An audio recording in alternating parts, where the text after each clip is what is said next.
This is the Fierce Heart Alliance, featuring the harmonic virtues, a self-reflective practice to understand virtues based on the laws of the universe, ancient teachings, and channeled wisdom. We can apply these virtues to everyday life to fully participate in our personal evolution by cultivating resiliency, purpose, and harmony through self-awareness and self-stewardship.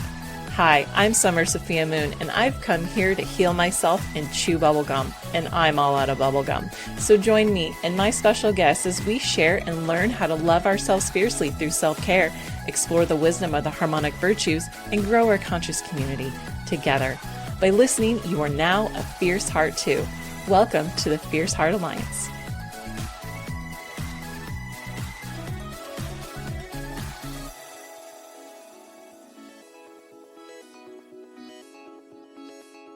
Before we begin today's topic, I'd like to say thank you to our listeners. You're always welcome here. Thank you to the ancestors, spirit guides, and friends who are assisting us today.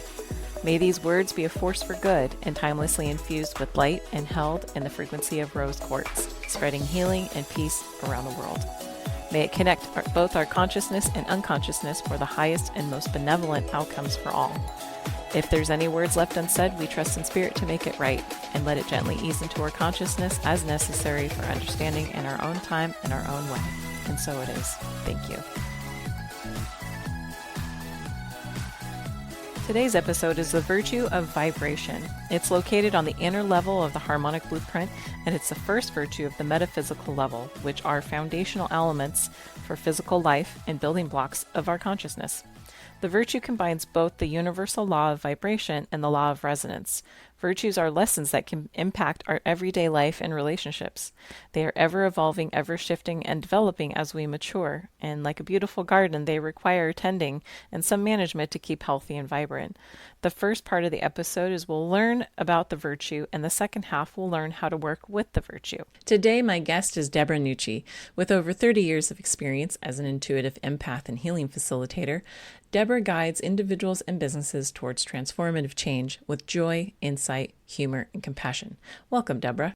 So, Deborah, you have a very rich history working with energy and your guides. I'm curious, what are some of your thoughts and experiences regarding vibration? Well, everything is vibration, for starters. That's where we start from. Everything has a particular vibration, and that vibration can change based on our environment and what is also vibrating around us. Vibration is simply a frequency or an oscillation of a particular tone, if you will, if you're talking about it from a auditory point of view. If you're talking about it from a connective point of view, then frequency is, if you think about like attracts like, you're talking about if you have a frequency of, let's say, joy, whatever that frequency is, if you are feeling that and resonating that out into the environment, then that's going to attract that same vibration. Like a magnet, it's going to draw it in and it's going to bring that to you. Same thing works if you are around a vibration that is not of a positive intent. And I think about when you walk into a room and you have a particular sensation, you see somebody from across the room and you have a particular sensation, you go, oh yeah, I want to go meet that person. That's a vibration, and that's a vibration that you connected with that other person. Conversely, one thing to note about vibration is it's really not positive or negative. It's simply receptive or directive. And so you could walk into that same room, you could look across the room and you feel or see a person and you go, whoa, no, I don't want to be anywhere near that person. And so what is it that you determine from that far away in that nanosecond of a moment? It is your vibration touching their vibration and either finding compatibility, like, oh, want more of this, or, ooh, opposing, I don't want any of this. So in your daily life, that's really the basics of how vibration works. Like you either attracted to or repelled from. Can you elaborate a little bit more of the receptive versus directive? So when people think about, usually the frames that they use are positive and negative or good and bad. And the truth of the matter is energy simply exists, and that vibration of that energy exists. It is neither positive or negative except in the electrical charge point of view. Sure. And therefore it's really not good or bad. However, it is either appropriate for the situation or not appropriate for the situation.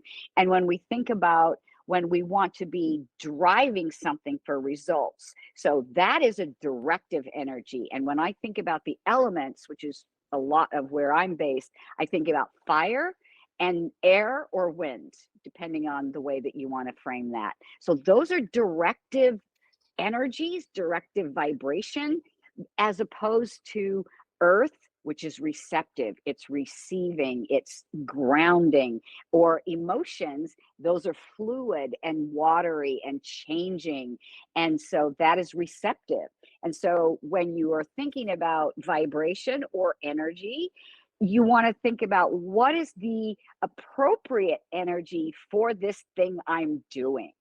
Well, if I'm let's say I'm wanting to forgive myself or somebody else. That's actually a receptive thing. That's a receptive vibration that you need to accept. And there's a whole bunch of stuff that relates to forgiveness, but the point being, you are wanting to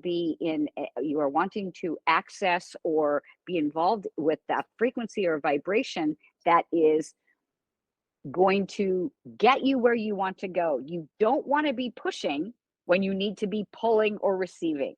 Does that And I make get sense? Yes, and I guess it's just depending on the person and the situation of what the situation calls for, whether you should be directive or receptive. Right. And also it's about tuning in to what you feel in turn, instead of thinking about what you should do. So it really, when I consider vibration and frequency, that's like the base level, and it's in the body. It's that's where it resides. Mm. Certainly there are vibrations that come from singing and things like that, but vibration is a body centered thing, at least for me. And so if I'm talking about it, vibration, from my thinking place, that's very different than if I'm talking about how it feels. And so when you are in a situation where, oh, should I push forward or should I pull back? Should I push forward or should I allow? Right? Those are the kind of the two things. It's tuning into your body to feel what direction it is indicating.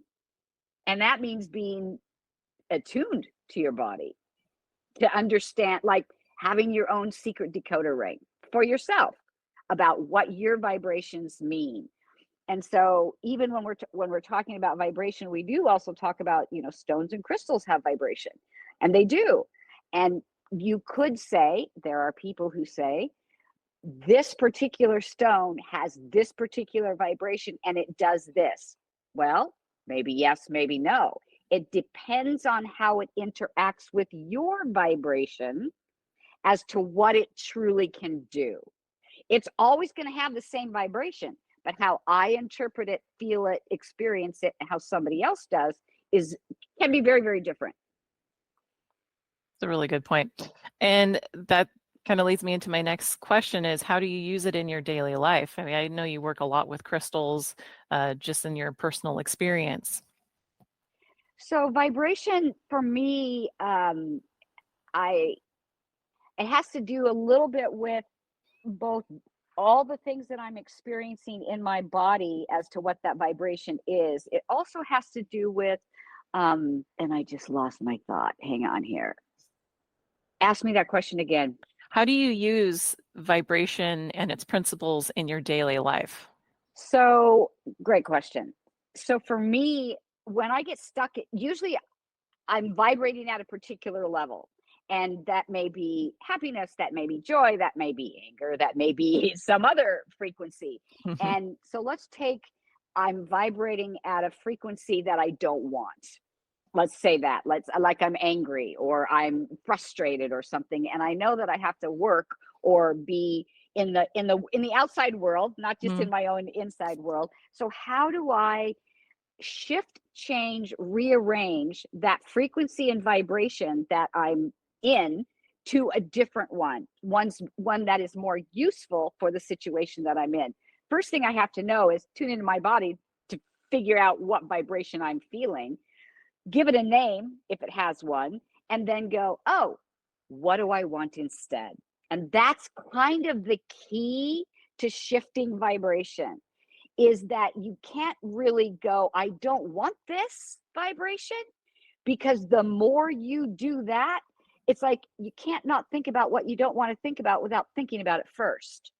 So don't think of a pink elephant. And if I were to just keep saying that to you, you would have a construct in your head in some way that you do of a pink elephant, because you can't not think about what you don't want to think about without thinking about it first.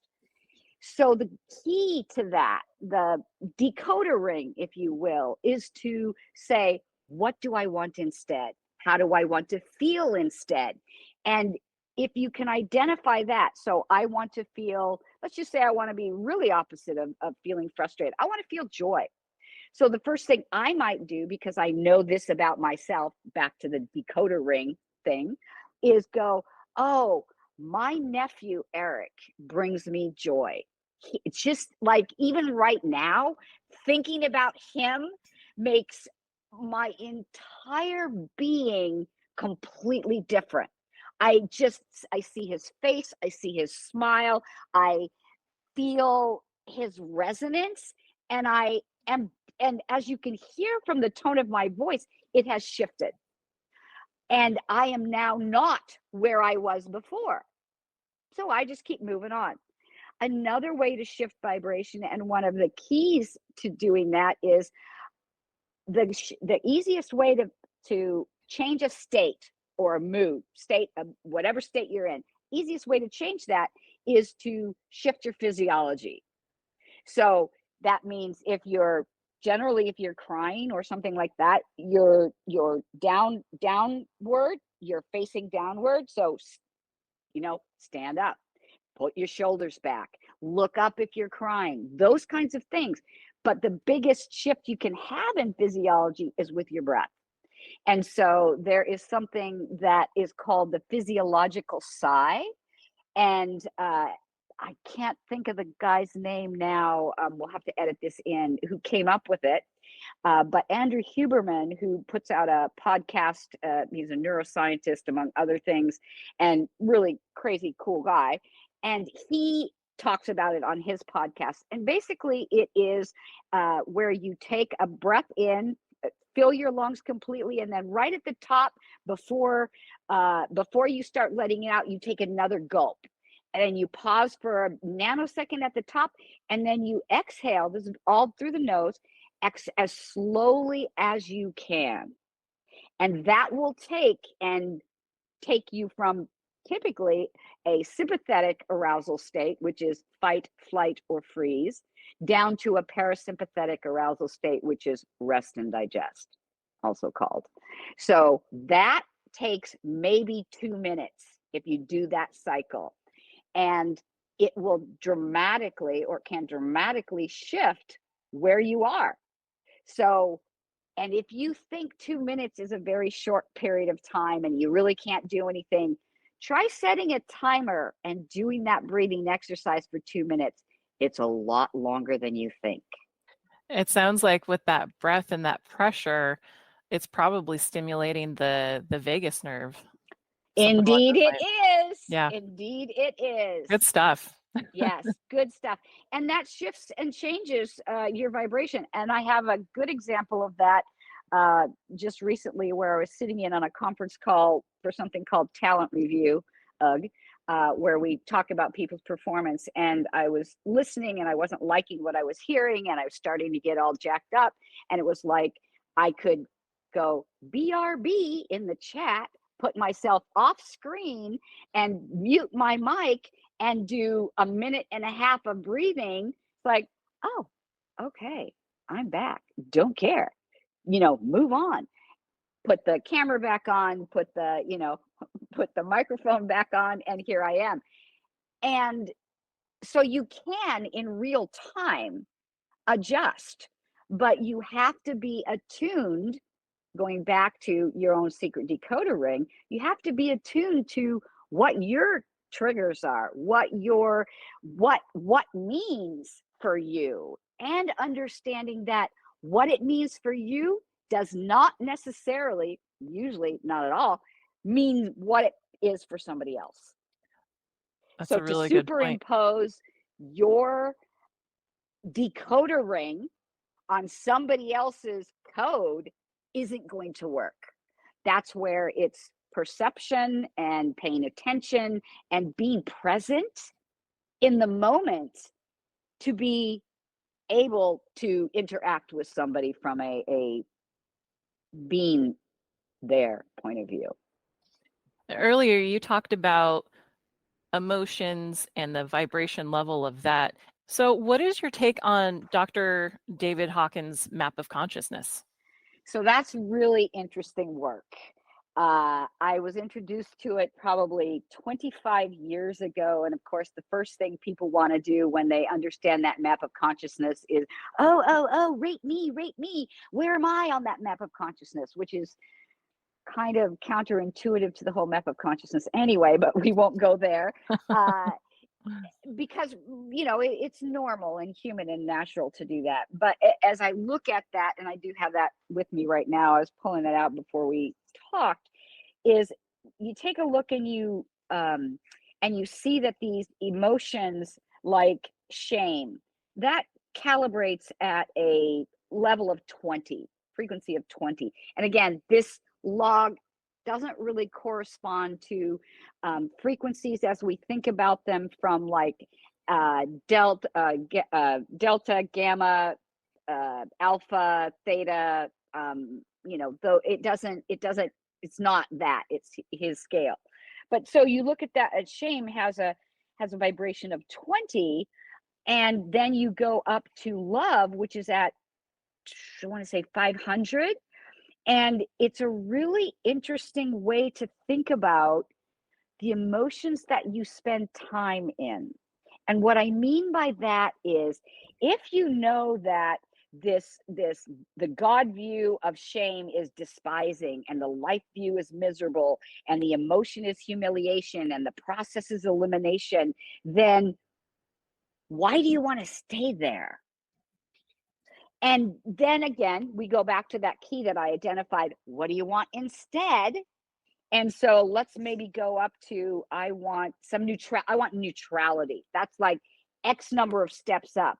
I might not be able to make that shift very easily. And that would be what I would consider a quantum shift. And that would be in healing work. Somebody's in this state. We want to strip away, let go of whatever it is that they need to catapult them into being able to open the aperture enough to get into that other state.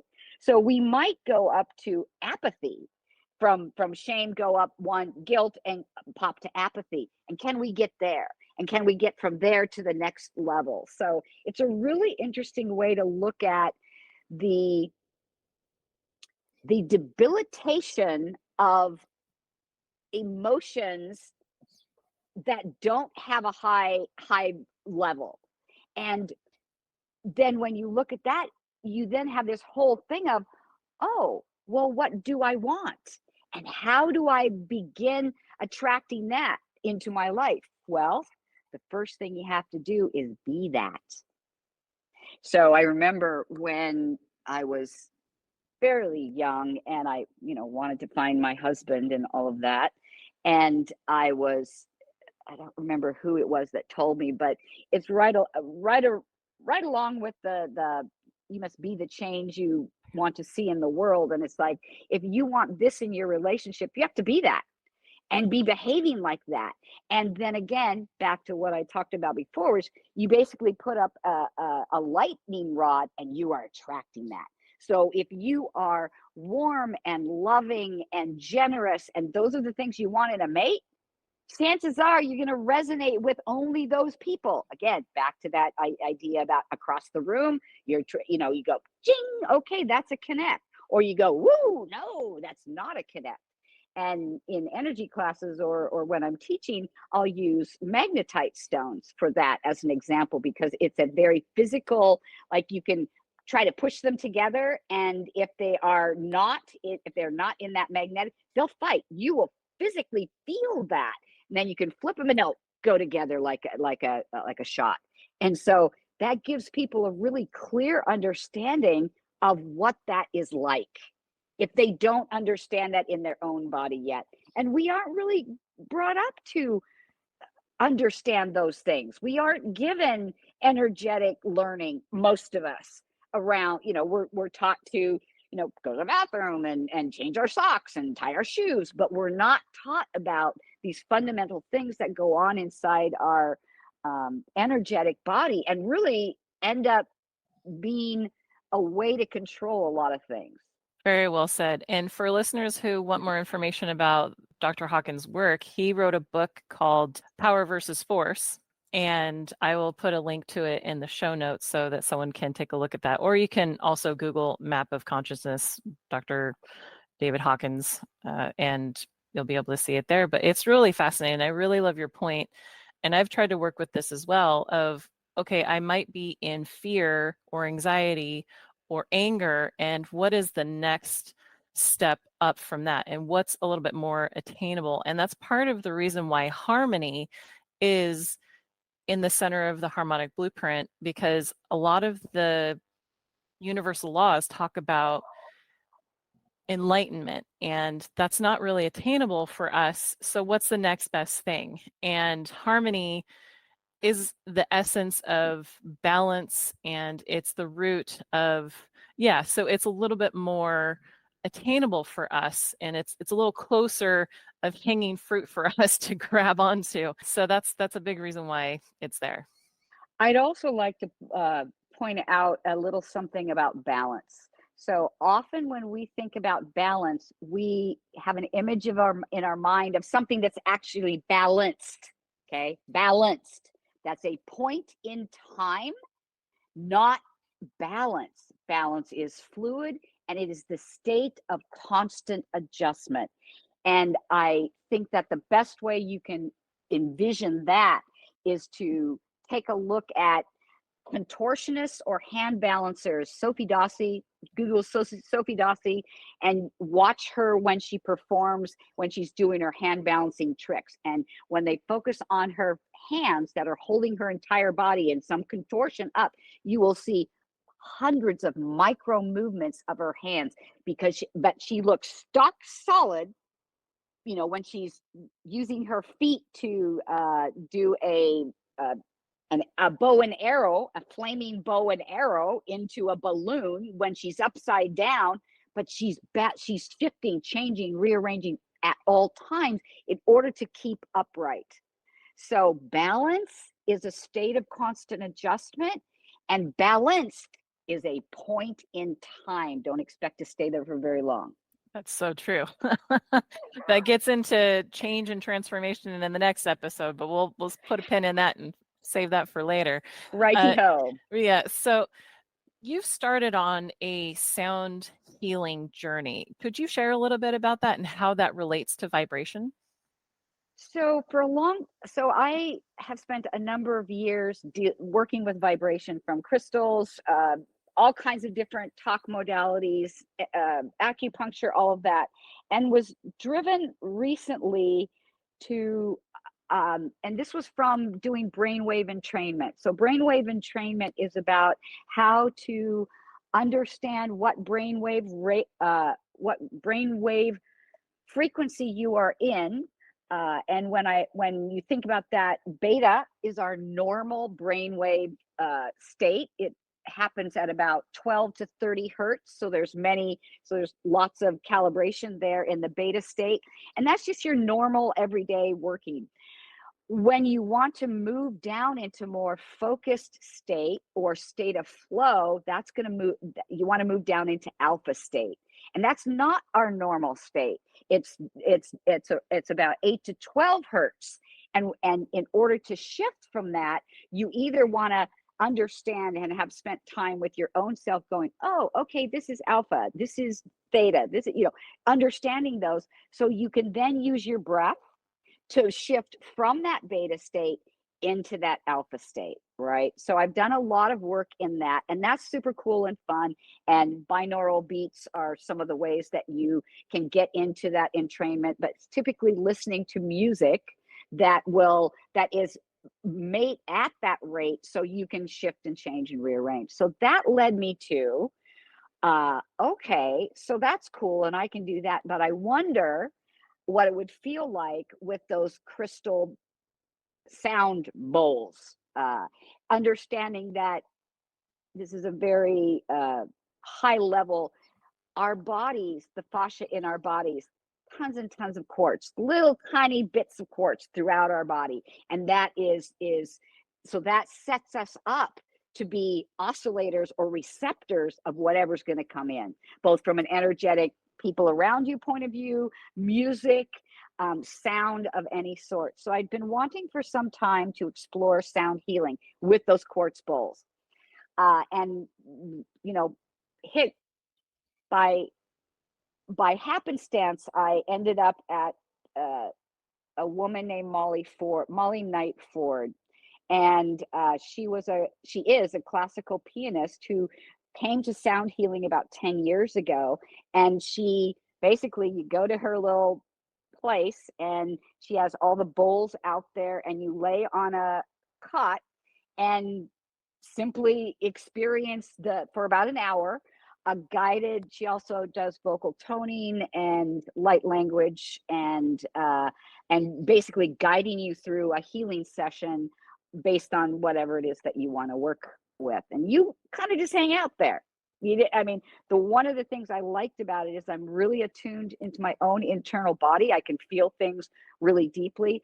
And like, who doesn't want to go bask in somebody else doing all the work and you just feeling all the feels? Like, I want to sign up for that.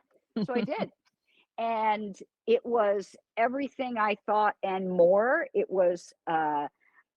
is an all-encompassing experience in terms of, if you can just relax into and allow that sound to move through your body,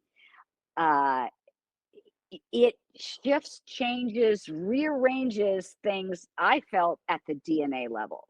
And some of the work, well, what we were working on was fear, like not a specific fear, but all encompassing fears in general: fear of aging, fear of death, fear of this, fear of that, just fear getting in your way. And I wanted to move out of that. I wanted to move into a more resourceful state. And here's another kind of fun fact, which is, you can be trained in all this stuff. You can teach this stuff. You can employ all this stuff. And sometimes you get stuck. And that is where I was, stuck in this massive amount of fear. And so it was really kind of magic. She uses a deck like I do, to pull a card before somebody comes. And the card that she had pulled was fear. And so I was like, okay, again, back to that resonance. I knew I came to you for a reason, like ding, ding, ding, ding, ding. Oh, yeah. And then the other thing is, I was able to just lay there. And at one point, I had an understanding that what I was working with was not only my own stuff in this lifetime, but also ancestral and probably down the maternal line.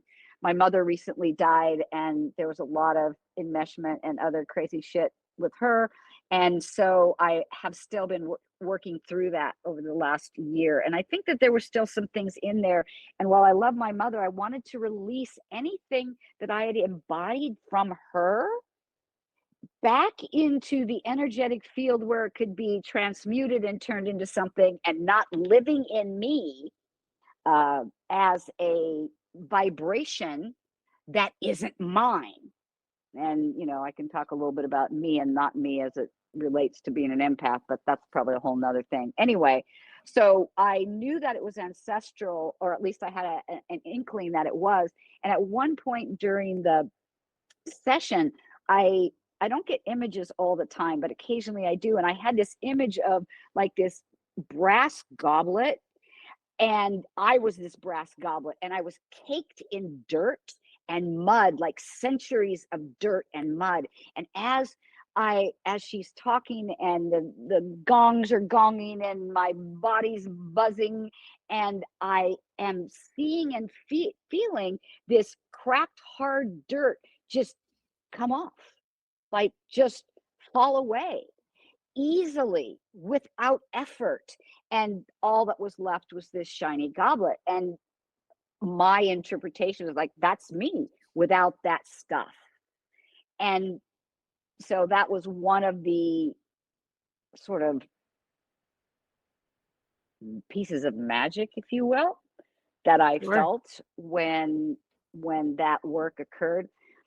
And I also think, just like ripples in a pond or sound waves, if you've ever worked with any kind of sound bell or holding one in your hand and ringing it and waiting until the sound dissipates before you ring again, it's quite a long time that it keeps going now, wah wah wah wah, until you can't hear it anymore.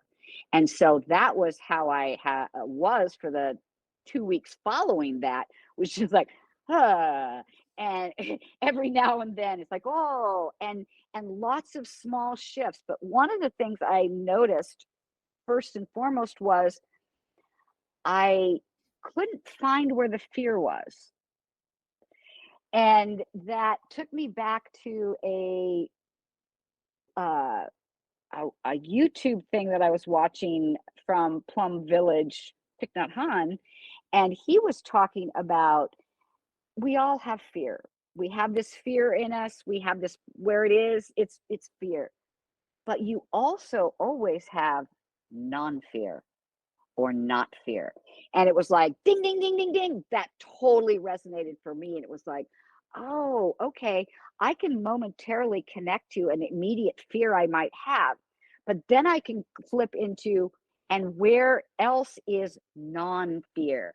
And what I find most often is that there's tiny parts of fear and shitloads of non-fear. You might want to edit that out. But but and so again, it's shifting your perception. So it made it easier for me to shift perception, both to clear away gunk that had been there for a while that I'd been unable to reach in any other method, even though all the methods deal with frequency and vibration, because everything is vibration, everything is energy. But it was just a different way to come at it. So I'm definitely going to be pursuing that more, and likely headed down into learning that myself, and uh, combining that with hypnotic language and all the other modalities I have to help people move from where they are to where they want to be. And it's interesting you talk about the perception of that fear and non-fear, and I bet there's also the felt sense within the body of places where there is fear, and then there's places where there's non-fear, Ding and ding ding. it's a matter of your journey to find that in yourself. Yes. And it is interesting that when I went looking for non-fear, back to watching the Thich Nhat Hanh piece, I was astounded. Even before I'd done the work, I was astounded to find out there were more places of non-fear than there were of fear. That's a nice revelation. And so that I began to apply that, because all you want to do with learnings like that is generalize them into other parts of your life.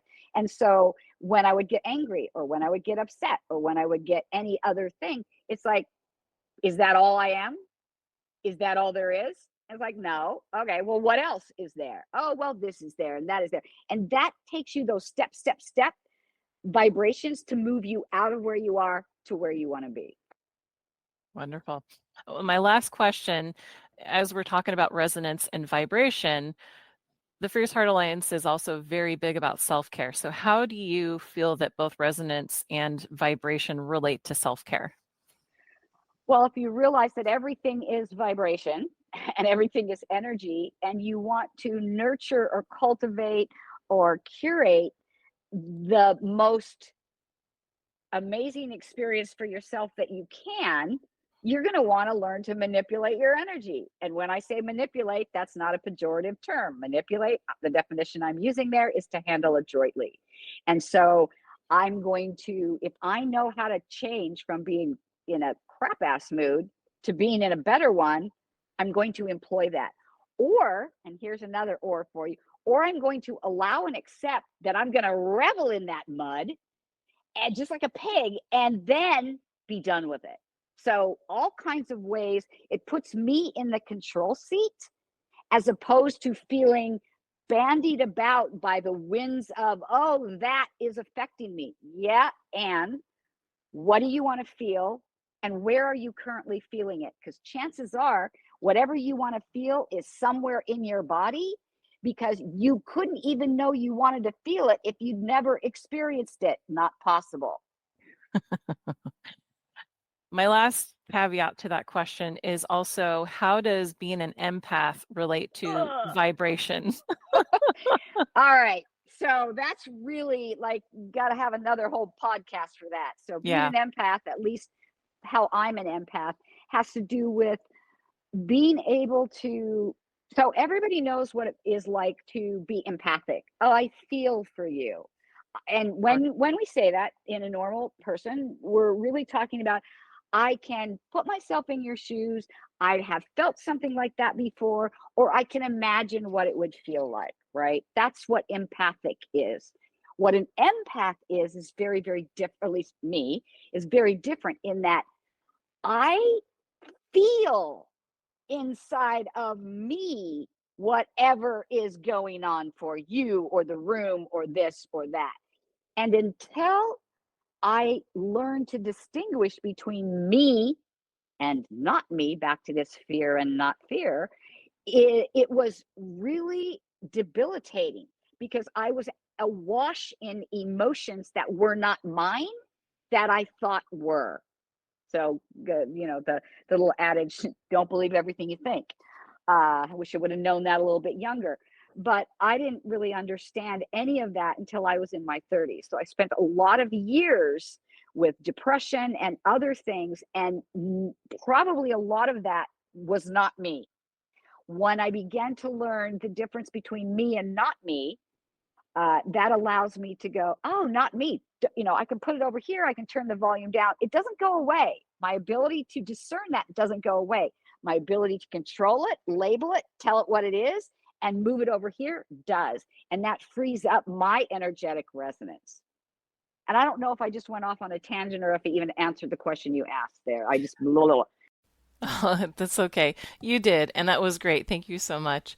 We're actually going to be talking about boundaries and being an empath in an episode later in the year. And so earlier you expressed how to shift vibration. So I was wondering if you have an example of how you were in one state and you recognized it and what you did to shift into another state that was more towards what you were looking for. uh, let's say I'm angry or frustrated, which I was this morning because my laptop broke and all my notes were on there and I couldn't get, and now I'm going to have to work on my iPad. I don't want to work on my iPad. So I'm in this really gritty, icky sort of state. And then I think about my nephew, Eric. And immediately a smile comes to my face. I know I'm going to see him tomorrow. So it's like, I'm now in a different state. It is that quick. Doesn't take me any time.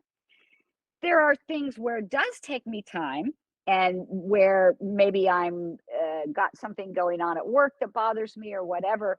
It's when I fail to identify what do I want to feel instead that puts me in a bind.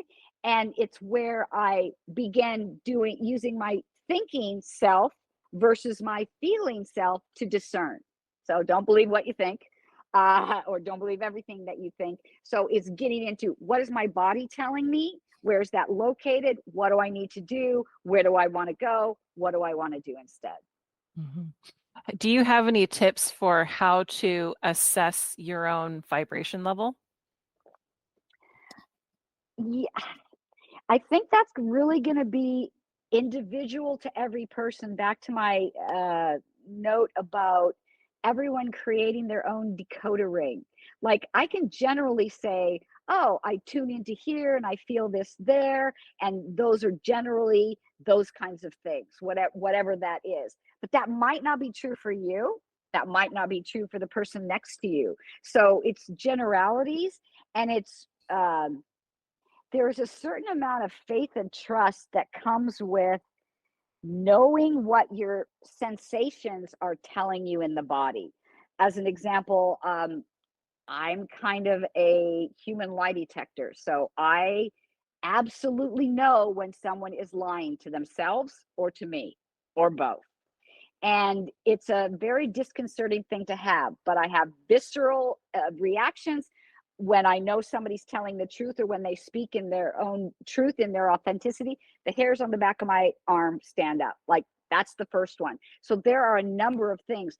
But as you think about your own self, there are ways that oh, this isn't. Like you come across somebody and you get a feeling in the pit of your stomach, or you get like what those are. And as you bring them conscious, because they're unconscious processes, as you begin to bring them conscious, you can write them down if that works for you, but begin to know what that indicates for you. And so then then you just become a little reader board for the things that are happening around you from a sensory point of view. I might point out again, this is not a thinking thing. We can cut your head off from the top up. This is all about the body. Absolutely. And how I have learned that part of my decoder ring, which you've helped me figure out over time, I learn about how I'm feeling through feeling either expanded or contracted. Bingo. And I notice that I can get a little guarded and closed it down, and I want this to be perfection, or I want this to this way, and I start getting rigid, and I just really start to feel this. I'm closed in, I'm closed off, I'm shut down, my wall is up, and I realize I don't feel the flow coming in. And so then I blow my arms open and I say, okay, it's going to be what it's going to be. And I can feel myself expand, and that's allowing for me energy to And roll through. and as I'm listening to that, your whole tone of voice changed. If you go back to this and listen to this, when you were talking about constricting, your voice was constricting, your Yeah. everything was constricting. When you threw your arms out, you opened the aperture, and then everything. And the other point about that is when you're constricting inside, you're actually hiding your heart. Mm. And that is your primary vehicle that senses vibration. It is Mm. the one that gets vibration first before anything else. It goes heart, gut, brain. Mm. Just FYI. And so when you go, it doesn't feel right in my heart, or I got this gut sensation, those are things you should learn to trust. I don't use should that often, but those are things you should learn to trust, because they are your internal tools that help you navigate.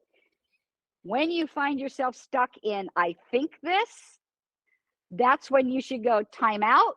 Let's go breathe a bit. Let's go get in nature. Going back to another way to shift vibration is being out in nature.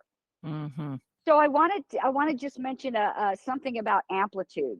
Okay. So amplitude, when you're talking about vibration, is the level at which that vibration is. You can think loudness or you can think intensity. Mm. So when you're talking about two vibrations coming together, the one that is got the highest amplitude, the most intensity, is going to be the one that can influence the others. It's why a person in a bad mood can influence an entire room.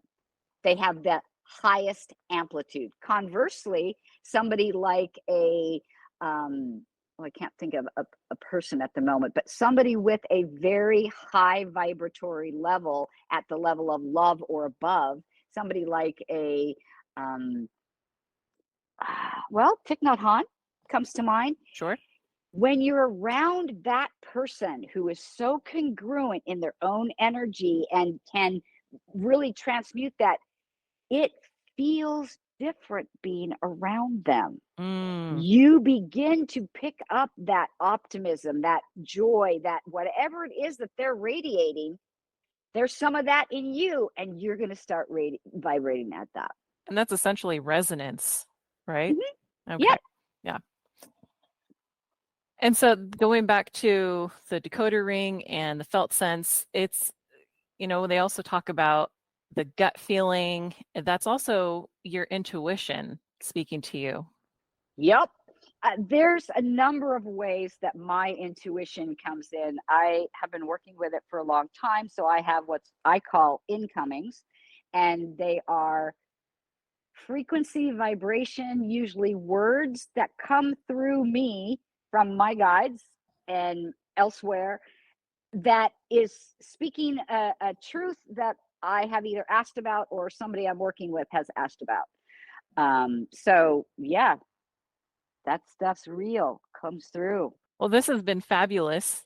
Deborah, do you have any closing thoughts or final thoughts for vibration? I think the thing, like I said, going back to you're either, or actually to your point, you're either constricting or you're opening the aperture. And you're going to have a lot more fun experiences in life by opening the aperture and understanding when you need to close the aperture because there is something fearful, really, not something you're making up, that's in front of you, beside you, around you. So it's tuning into the body and figuring out your decoder ring. And it's not something that I can do for you. It's not even something you can do for anybody. I really do believe it's an internal journey. There are people that can help you. You help people. I help people. There are people that can help you on that. But essentially, it is you saying to yourself, and this is where you are saying something, like, hey, I want to understand myself better. And I want to be able to be agile and fluid in the world to respond appropriately whenever I can. Understanding we're human, we're going to make mistakes. So it's really understanding, getting back to understanding your own self, figuring out what that means for you, and then how you want to put that out. And not hanging out with people that whose vibration you don't vibe with. Understanding that's fair. You don't, unless you're working with them, you don't got to be in that room. Let your A- finger do the walking. Absolutely. And that's one point that I like to make about being a fierce heart. Sometimes being a fierce heart means putting up those boundaries and saying, look, this isn't healthy for me. I have to make a choice about this.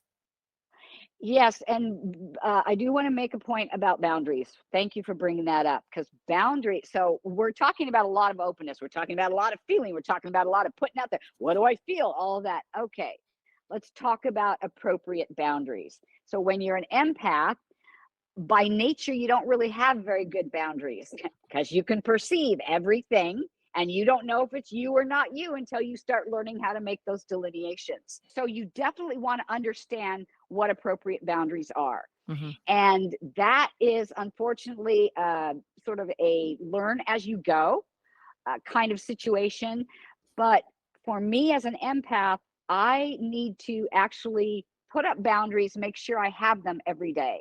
And and for me, boundaries are like I imagine a line of demarcation anywhere from 2 feet to 10 feet all the way around my body. And when I say 2 feet to 10 feet, depends on how I'm feeling that day. Sometimes I need greater boundaries. In other words, my skills and abilities to perceive are so strong that day, I need to put boundaries out tighter so that I can see sooner or feel sooner, not me, let it go. Right. Right. And Yeah. so having appropriate boundaries is a must, and learning what those are is a foundational piece. Thank you for asking that boundary question because it's huge. Absolutely. And later on in the year, we will have an entire episode about boundaries, both energetically, emotionally, physically, and boundaries with the outside world. So that would be a really interesting one to get into later. All right, Deborah, thank you so much for your time. That wraps up our episode, and we'll talk to you soon. Great. Thank you. Well, that's our episode for this week. Feel free to leave any comments you might have about your experience with vibration to keep the conversation going. Please like and subscribe. It helps this podcast more than you know. And you can always follow us, the Fierce Heart Alliance, on Facebook and Instagram for weekly inspiration. Next week is our integration episode where I share a channeling and we take a deeper dive into the virtue of vibration. Take care, Fierce Hearts. Till next time.